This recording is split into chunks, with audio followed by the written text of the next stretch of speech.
Shri Chandy ഉമ്മനെയോ Shri T ബലറാമിനെയോ പോലുള്ള ഒരു നേതാവിനെയും കോൺഗ്രസ് പാർട്ടിക്ക് മാറ്റി നിർത്താനായില്ല. പ്രത്യേകിച്ചും ഉമ്മൻചാണ്ടി സാറിൻ്റെ ലെഗസിയുള്ള പ്രിയപ്പെട്ട ചാണ്ടി നമുക്ക് ഏവർക്കും പ്രിയപ്പെട്ട നേതാവാണ്. ഈ ചുരുങ്ങിയ കാലം കൊണ്ട് ഉമ്മൻചാണ്ടി സാറിൻ്റെ കരുണയും കരുതലും ജനങ്ങളോട് കാണിക്കുന്ന പ്രിയപ്പെട്ട നേതാവാണ് ചാണ്ടി. കേരളത്തിൻ്റെ അഭിമാനമാണ്. നിയുക്ത മന്ത്രി ബിന്ദു കൃഷ്ണ ഇപ്പോൾ മീഡിയ വണ്ണൊപ്പം ചേരുകയാണ്. ആശംസകൾ അതിന്. Thank you so much. ഇപ്പോൾ വകുപ്പുകൾ സംബന്ധിച്ച ഒരു ധാരണയിൽ എത്തിയിട്ടുണ്ടോ? നമുക്ക് ഇൻഫർമേഷൻ നൽകിയിട്ടുണ്ടോ? ഇല്ല, ഔദ്യോഗികമായി ഒന്നും കിട്ടിയിട്ടില്ല. അതുകൊണ്ട് അതിനെക്കുറിച്ച് അറിയത്തില്ല. മാധ്യമങ്ങളിൽ വരുന്ന വാർത്തകൾ മാത്രമേ അറിയൂ.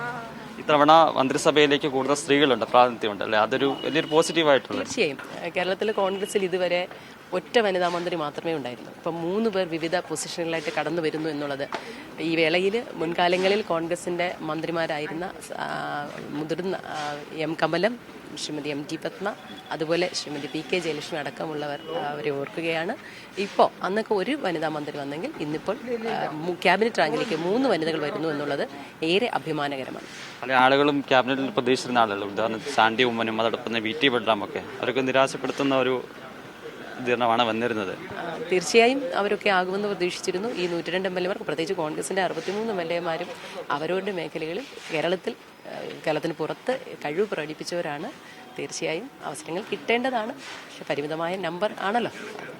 അവർക്ക് മറ്റു രീതിയിലുള്ള പരിഗണന ഉണ്ടാകുന്നു. തീർച്ചയായും ശ്രീ ചാണ്ടി ഉമ്മനെയോ ശ്രീ ടി ബലറാമിനെയോ പോലുള്ള ഒരു നേതാവിനെയും കോൺഗ്രസ് പാർട്ടിക്ക് മാറ്റി നിർത്താനായില്ല. പ്രത്യേകിച്ചും ഉമ്മൻചാണ്ടി സാറിൻ്റെ ലെഗസിയുള്ള പ്രിയപ്പെട്ട ചാണ്ടി നമുക്ക് ഏവർക്കും പ്രിയപ്പെട്ട നേതാവാണ്. ഈ ചുരുങ്ങിയ കാലം കൊണ്ട് ഉമ്മൻചാണ്ടി സാറിൻ്റെ കരുണയും കരുതലും ജനങ്ങളോട് കാണിക്കുന്ന പ്രിയപ്പെട്ട നേതാവാണ് ചാണ്ടി. കേരളത്തിൻ്റെ അഭിമാനമാണ്. എന്തായാലും വളരെ സന്തോഷത്തിലാണ്. സത്യപ്രതിജ്ഞാ ചടങ്ങിലേക്ക് നീങ്ങുകയാണ്. അതിന് മുന്നോടിയായി തന്നെ KC വേണുഗോപാലിനെയൊക്കെ കണ്ട് അവരിൽ നിന്ന് അനുഗ്രഹം വാങ്ങുക ഒക്കെ ആണ് എത്തിയിരിക്കുന്നത്.